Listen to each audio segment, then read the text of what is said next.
Welcome to another episode of Team Anywhere, where CEOs, leaders, and experts at building teams, companies, organizations, and amazing cultures share how to lead from anywhere in the world. I'm your co-host on the East Coast, Ginny Bianco Mathis. And I'm your co-host on the West Coast, Mitch Simon. And we invite you to join us to Team Anywhere.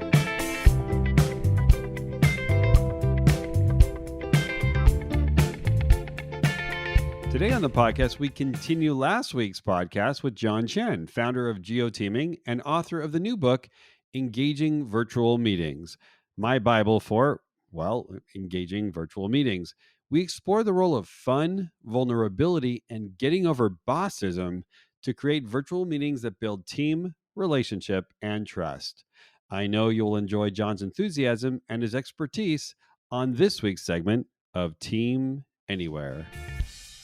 So let me just point out something else. Of all of the executives that I know out there, you are the funnest. Okay, I don't even know if funnest is a word, but you're the funnest. And so I'll take it. So it's so funny. People say, "Oh, I hope it's not a kumbaya thing or whatever." What is the role of fun? It sounds like a silly question, John, but what is the role of fun in creating an engaging virtual meeting? Oh, wow. I will tell you this, is that, again, before pandemic, my focus was on team building. Yes. And one of the things that I was doing was I was kind of creating a Zoom meeting in real life, meaning when I do a team building event, Mitch knows this, I drop a GoPro on every friggin' team. Yes, you do. You do. And then... Yes, you were giving GoPros to people before even GoPro made GoPros. We know that. I feel like I was putting pinhole cameras on people, right? That's right. But I would take that footage and go backwards through it and take all that extra time to analyze. Like, we generate sometimes 600 gigabytes or more of data from a team building event, and then go backwards, analyze it. And one of the things where fun really came out of it was it's a top 7 factor for me of a winning team. So I'm not sure if I do the other videos, depends on the client, but I always review the video of the winning team. And one of the top 7 factors is the team is having fun. High performing teams enjoy the presence of each other. Yeah. And they're having fun doing it. So, and quite often you'll see, I go back, I have reviewed the losing teams. Losing teams, number one, here's this really cool, fascinating stuff, Mitch, is like, number one, in a winning team, I think you and I agree that in team building, that communication is important, right? Yes. Okay, great. So what we see in the video is like the winning teams never shut up. Like 90 to 100% of the time, if you listen to audio, they're just blabbing away. Sometimes even not talking about the game, but finding more about each other personally. In the losing teams, they stop talking. 2, 5, 10, 20 minutes. Every manager, every leader, every CEO who's listening to this, if your team has stopped talking, whether it's online or in person, you're in deep trouble. I love that. It's so true. I have the research now, though. It's true, and I have the science behind my intuition behind it. Yeah. And it's amazing when you see this 10 minutes, because what happens in that 10 minutes, like when the teams give up, they give up on each other. They give up. So they just kind of like, what's easier for me, Mitch, is to just not talk to you. It's interesting. It reminds me, John, of that experiment that they did with the preschoolers and the kindergartners, making the spaghetti structures. And they would time after time after time, they would show these 4 and 5-year-olds beating a team, like an executive team where everyone had gone to an Ivy League school, because the little kids would just say, well, this might work, and this might work, and this might work, and this might work. I don't know, this might work. And they would always beat. It was just amazing. Yeah, it'd be interesting if you came up with some research on fun as a factor in great teams. What are some of the things that you do to create fun? I know for those of us who are not fun creators, what are some of the things you do? Because when I actually saw some of your stuff, I'm like, oh, this is not going to work. I mean, this John guy, he's crazy. This is not going to work. No one's going to really go for it. And then you put it out there, and people like, boom. Even some silly stuff like your Egyptian things, like the Steve Martin Egyptian thing, and people they love it. So how do you get an executive over themselves to engage in fun, crazy stuff with their teams. I think the best thing I can say is a concept that I've called leadership through vulnerability. Right? Do you know what I mean? Yeah. Well, why don't you tell everyone what you mean? Yeah, and leadership by vulnerability is like leaders go first. And leadership, obviously, in this year, geez, we're talking about is so important. And what I mean by that is that sometimes you're willing to be vulnerable, such as I'm willing to tell about a story where I failed as opposed to succeeded. I'm willing to tell you about something truthful, maybe happening in my house or with my kids, but it's my reality. And you feel closer to that person. You're going, oh, you just humanized yourself because you're elevated. No matter who you are as a leader, I hate this too. I've always tried to create the open door policy and blah, blah, blah.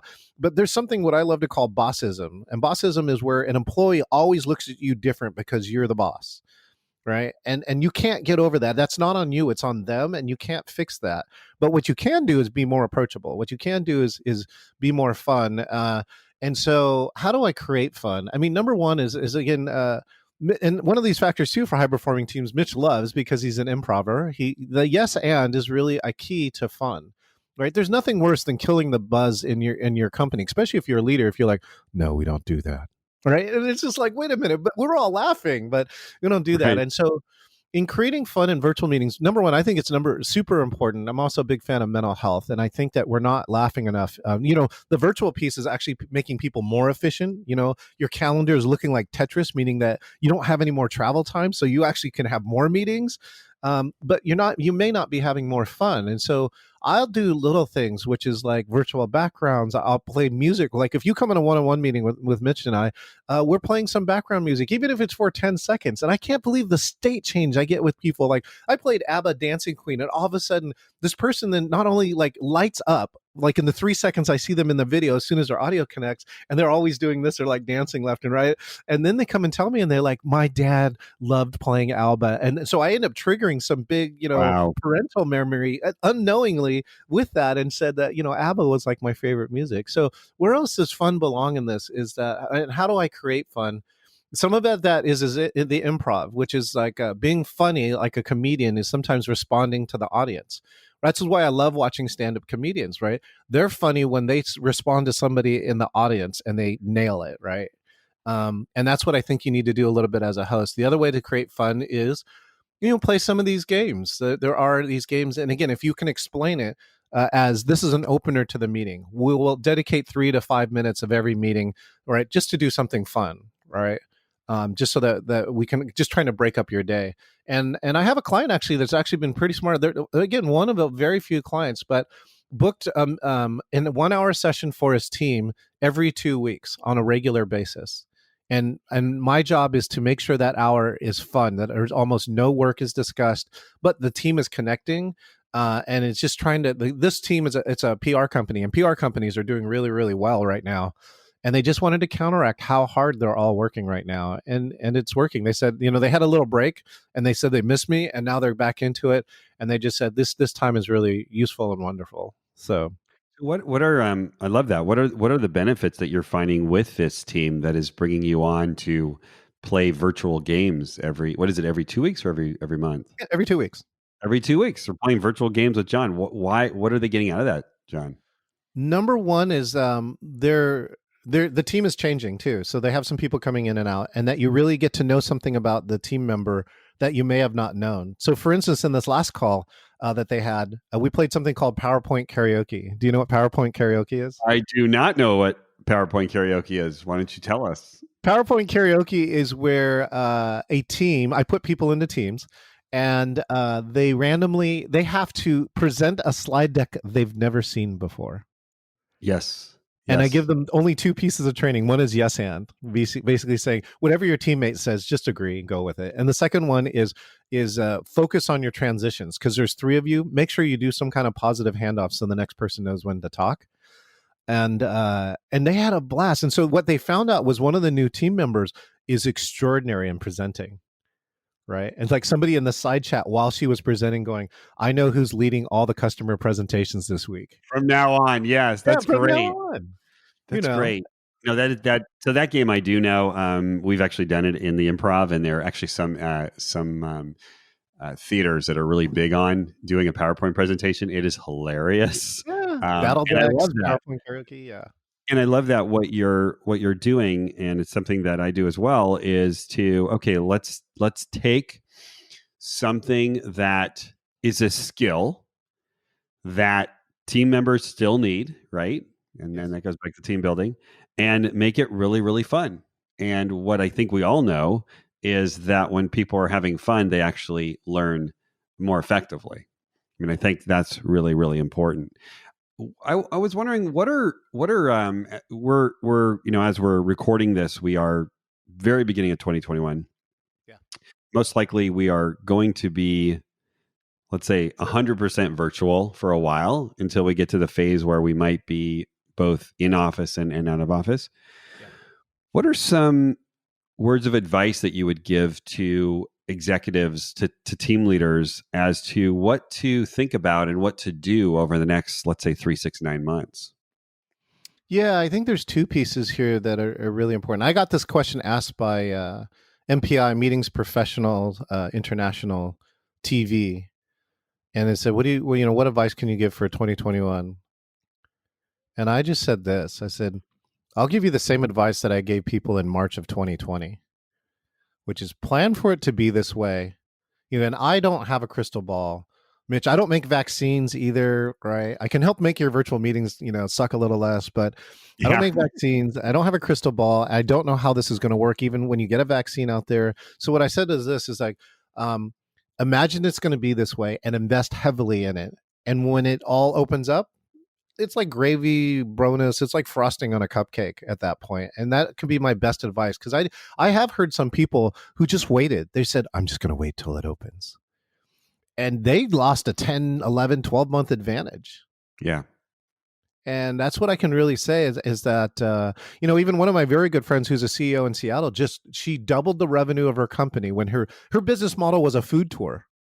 It just destroyed the business model. But she was smart enough to pivot. And this week she was able to tell us that she got her company bought out. Wow. That's a big wow. No, that's a big wow. No, it's interesting.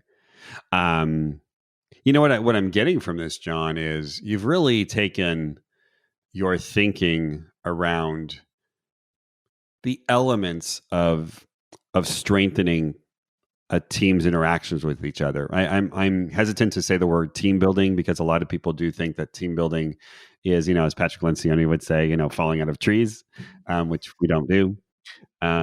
It seems like what you've done is you've taken a lot of thinking around how to strengthen teams' connections and communications and deepen the relationships that you actually did as a freaky person at Microsoft, right? Yeah. And then you did it as you started your company, Geo Teaming. And so you think about how teams interact in a different way. For instance, what you brought to my attention was, you're going to get more done before the meeting. So get people to be there before the meeting. You're going to get stuff done after the meeting. And what's interesting, I was listening to Todd Henry this morning on the Accidental Creative, which I love that podcast. And he was talking about how when you start a meeting and not everybody's there, nothing really happens. And I know that, so if our meeting's at 10 o'clock and it's 10 o'clock, I know what you would do, John. You would say, well, as we wait for people, let's get to know each other, right? Yes, and. Right. Yes, and that would be the meeting, actually. I actually have a strong viewpoint on this now. This is actually emerging. So do you mind if I expand on this? Please.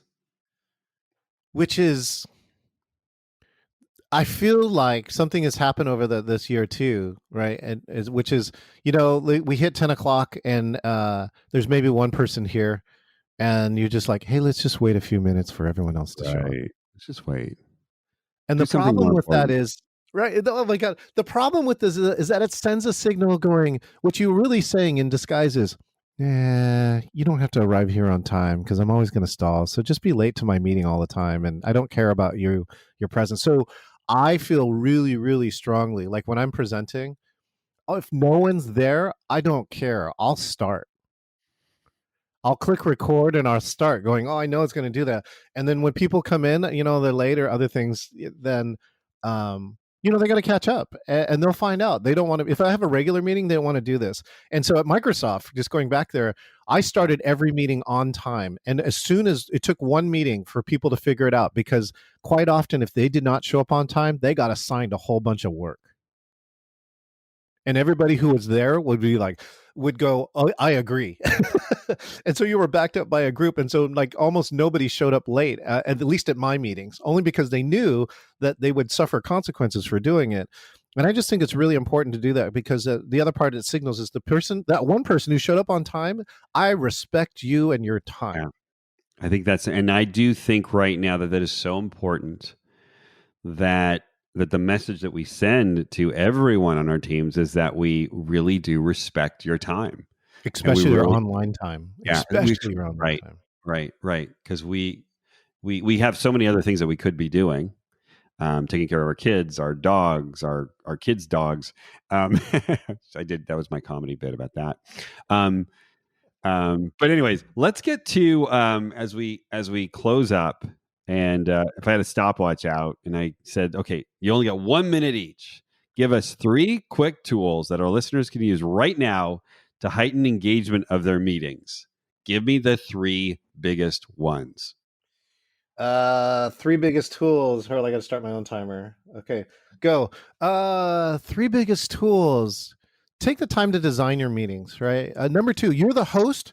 You control the culture of your meeting. So you set the standards, whether it's, people being acknowledged for whatever is going on. So I think that's another big piece.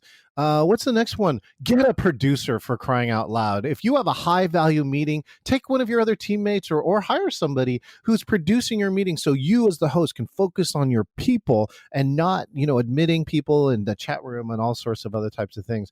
Number 3, I really think now, what's the quick, I'm going to give you 100 tools, at least 25 seconds more, is that up your game. We're this far. It was good enough in 2020 to get your virtual meeting to work. Now you need to think, how can I elevate my meeting somehow? Whether it's learning more virtual techniques or presentation or something else, you need to find a way to elevate your meeting because I think people expect more. Last but not least, look for the best practices. Look for what you love in a virtual meeting and borrow it and put it in yours. That's great. Yeah, no, I do think I love the up your game because there are companies out there who have upped their meeting game. And I always said the reason why we actually started this podcast at the very beginning was what would be the difference from me working for company A versus company B if all it is a different URL, right? Seriously. So if I want to keep my great employees, then really there's lots of other parts of being on a team. A very important part is that meeting, and have it engaging and have it demonstrate, as we've talked about in this podcast, that you are important. And as we started this podcast, and because of that, I'm going to make sure that you and everyone else in this meeting is going to be attended to at least once personally, if not more, which is with the breakout rooms. Okay, great. Okay, so tell us about your new classes for 2021. Oh, yes. Okay, good. Right. So you heard the first one, and the first one is turn on the damn camera, right? Now. So that's all around. It's an hour on psychological safety and how you can help create it as the host or facilitator. The next one is, hey, Mitch, you're on mute. I love that. You're on mute. Oh, my God. Okay, tell me about that one.